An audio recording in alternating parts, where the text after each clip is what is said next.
When I walked into my sister's engagement party, she laughed at me because of the way I looked. It wasn't a loud, theatrical laugh. It was the kind that slid easily into the air and landed like something everyone had agreed beforehand to call funny.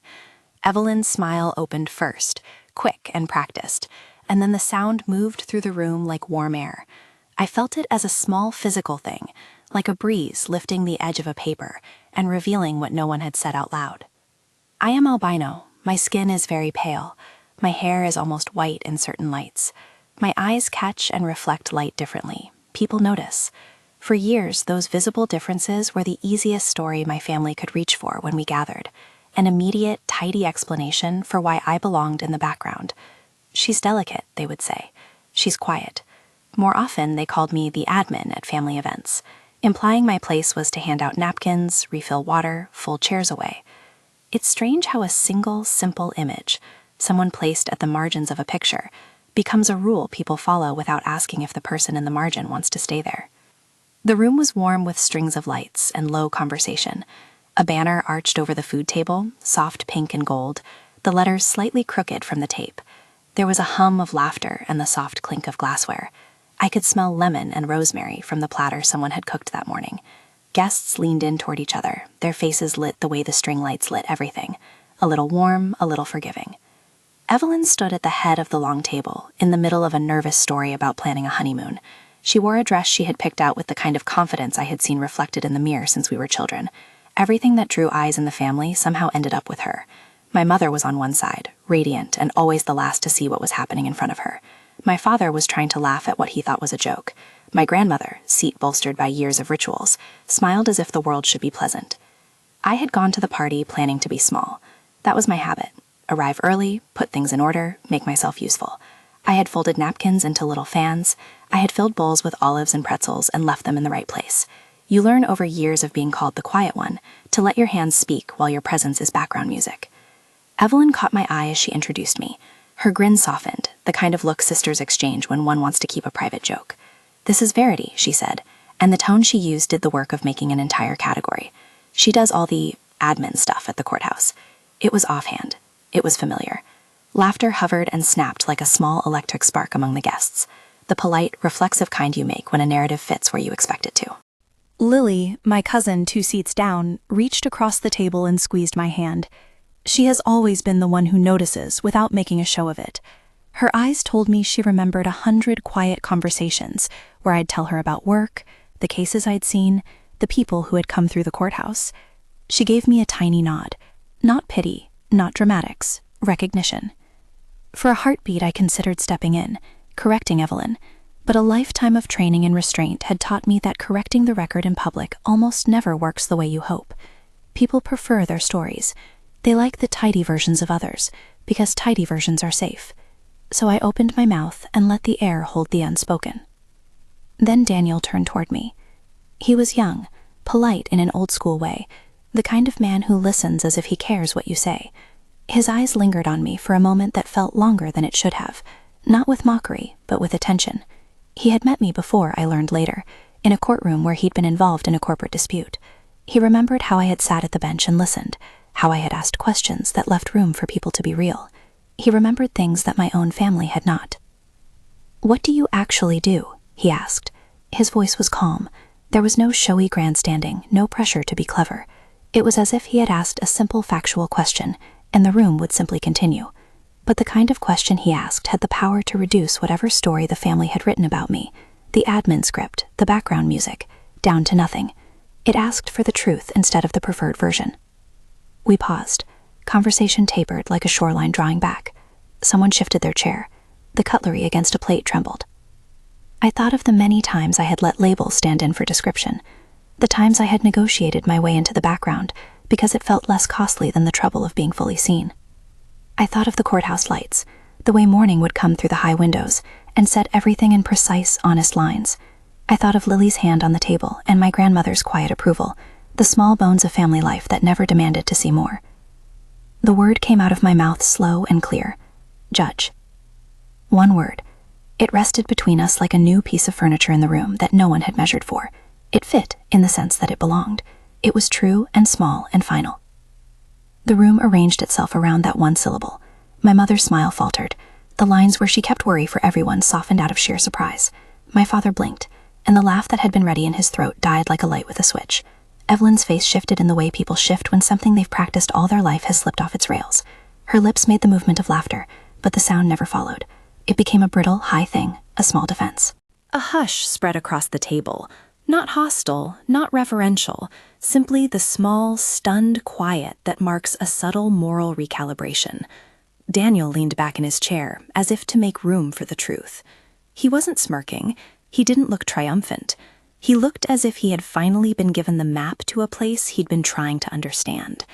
Recognition softened his expression. "That was you," he said more to himself than to anyone else. "You were at the hearing last winter. The way you asked the questions, you were steady. You didn't let them get away with easy explanations." The words made the room more pointed, not because they were loud, but because they were intimate. Someone at the end of the table let out a nervous chuckle that sounded like a small apology. Grandmother sniffed, adjusting her shawl, and said what people say when a norm has been shifted. "Well, I never realized." Evelyn's posture hardened.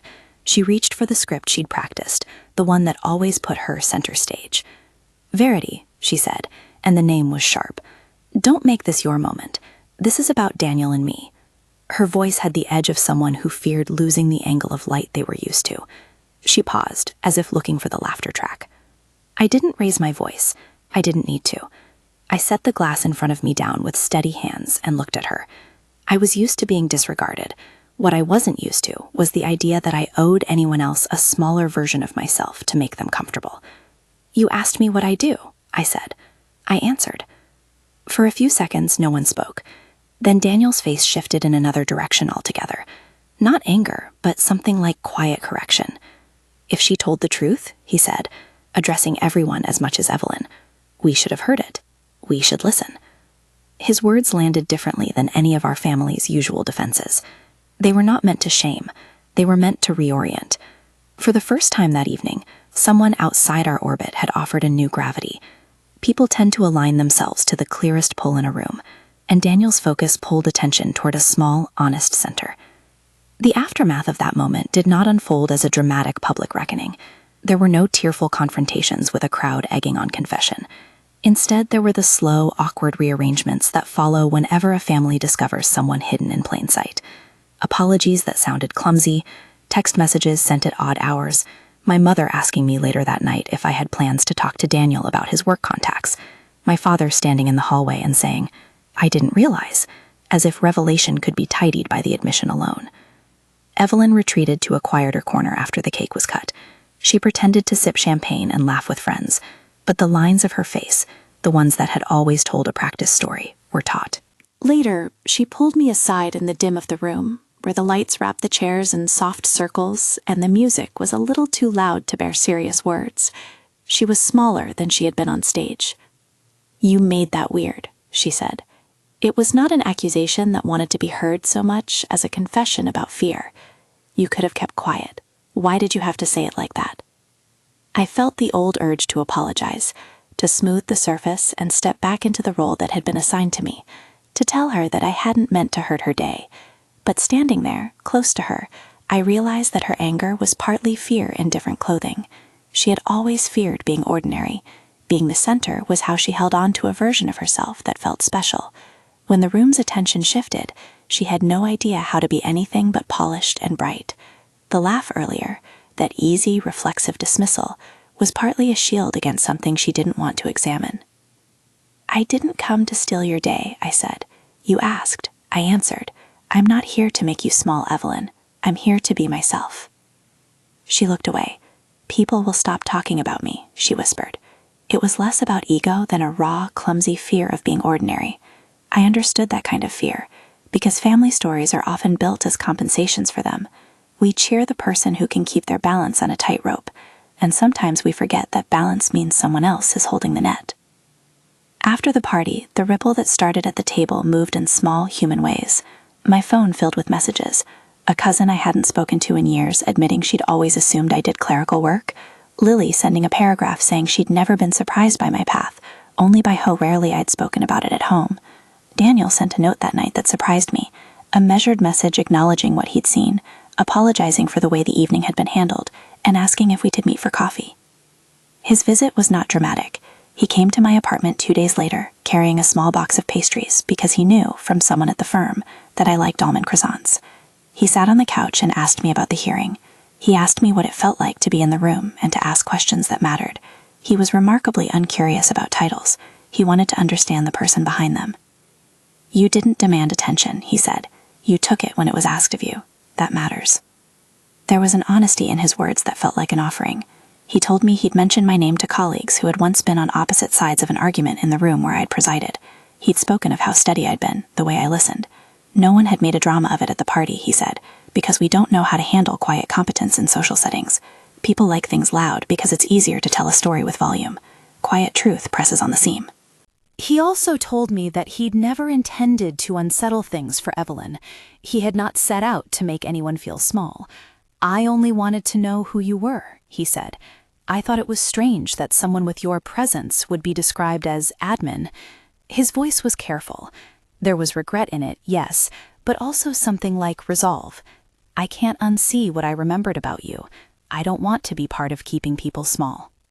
What surprised me was not that Daniel recognized me. It was how that recognition called other people to notice. It was like light hitting a prism and refracting into new directions. For some, it was quick and clumsy. For others, it was slower. My parents reached out in different ways. My mother invited me to lunch and asked about the kinds of cases I enjoyed.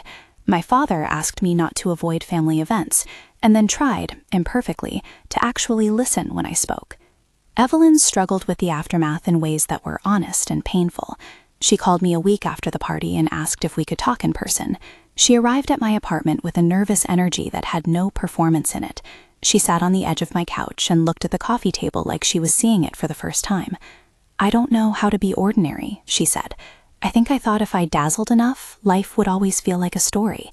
When you said what you did, I felt invisible in a different way. I felt small under everyone else's attention, like my edges had softened." She wasn't asking me to forget what had happened. She didn't ask me to perform contrition as if it were a show. Instead, she tried to offer an explanation for why she'd laughed. It was a clumsy grace, but a start. "I'm sorry," she said, plain and immediate. "I was thoughtless. I shouldn't have reduced you. It wasn't fair." Her apology was not an instant cure. Rebuilding trust is a slow art, but it mattered. It changed the gravity between us by something small and solid. We began to have conversations that weren't about who could perform better at family gatherings, and more about what we carried with us, her fear of ordinariness, my habit of self-effacement. We spoke about childhood things in a way that felt new, as if we were both peeling back the layers we'd managed to keep in place to survive. My grandmother, who had once smiled as if politeness were a virtue above all, started to ask more questions at dinners. "Verity, tell me about something you did this week," she would say. It was simple and almost childlike, but it felt like a door swinging open. An uncle who had always assumed that visible differences meant fragility began to ask for my reading recommendations, small, human shifts. I do not want to paint the aftermath as if our family suddenly became flawless. Old patterns are sticky. There were times when someone would slip and call me the nice one, in that affectionate way that still tried to keep me small. There were parties where Evelyn forgot and reached for old jokes, but each slip mattered less the more people had been given a chance to see differently. The more often my parents and cousins invited me to speak about what I did and what mattered to me, the less uncomfortable it became to be seen without the costume I had been given. My own posture changed too. Before the party, I had learned to flatten myself so others could sit more easily in the center. Afterwards, flattening felt less like preservation and more like erasure. I started saying yes to invitations where I might otherwise have declined because I assumed my presence would be irrelevant.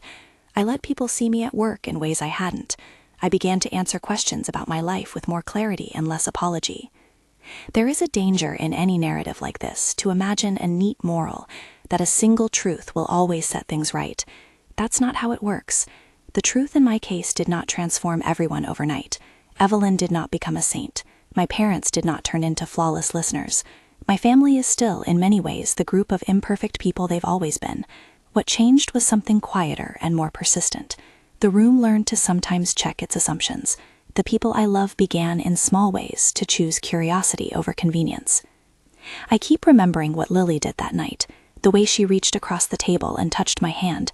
It was a small physics lesson in family dynamics, a tiny, deliberate contact that acknowledged me without performance. I think of Daniel, whose question was simple and humane. I think of how one attentive person can reorient a conversation. It doesn't take a shout to change a room. It takes a steady look and a willingness to ask a basic question and to accept the answer. There is also, I have learned, a personal freedom that comes from refusing to perform shrinkage. For so long I had offered a compact, simplified version of myself because it felt kinder to others. But kindness is not always served by self-effacement.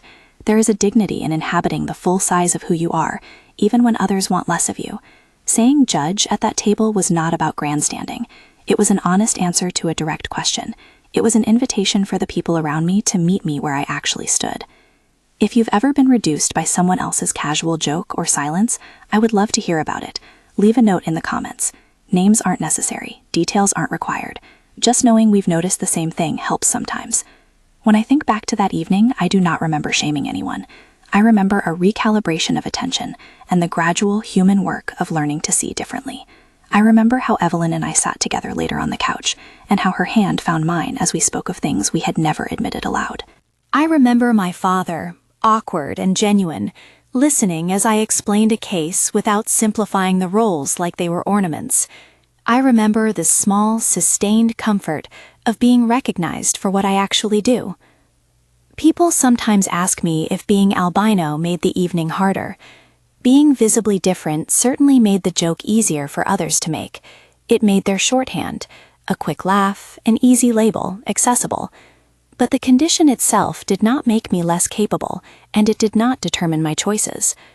What determined the evening was a family habit of fitting people into stories that were simple and safe. What changed was that someone asked a quiet, clarifying question. There is still more to do in our family. New habits take time. But the most meaningful change for me has been internal. I no longer shoulder the weight of making others comfortable at the cost of hiding my own truth. That is not a triumphant victory. It is a steady, private relief. It is the sensation of walking into a room and not instinctively turning sideways. If this story landed with you, if you know what it is to be shrunk so someone else can breathe easier, share your experience below and consider subscribing for more stories about what it means to be seen. The world is full of small, decisive moments where truth quietly rearranges a room. Sometimes all it takes is one honest answer.